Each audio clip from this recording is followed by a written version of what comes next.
L'aumento della scuola è stato deciso dal commissario ancora mesi fa perché c'è un assoluto disavanzo in comune. Ma io sono andato a guardarmi questa cosa qui, tecnici, De Ames eccetera.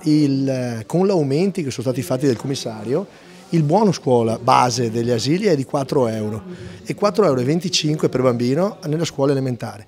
A Treviso e a Vicenza siamo intorno ai 5 euro oggi. Il caro buono mensa non c'è stato. Il sindaco Brugnaro interviene così sulla polemica legata alle proteste messe in scena dai genitori degli studenti che si sentono traditi.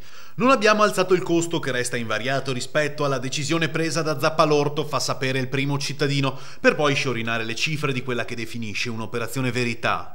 Noi finanziamo Ames per 14 milioni.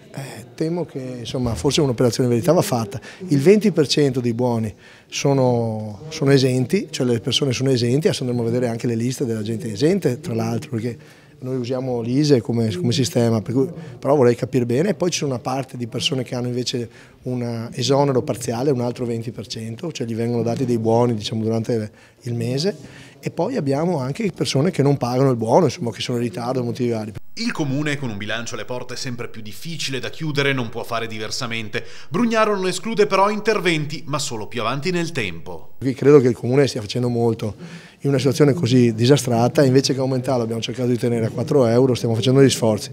Penso che le proteste, se vengono non comunicati i numeri esatti in rapporto con gli altri, insomma, è ancora penso il comune che ha i buoni meno cari. Poi se riusciamo a far di meglio, e si può sempre far di meglio, lo faremo, insomma, però questo è quello che possiamo fare.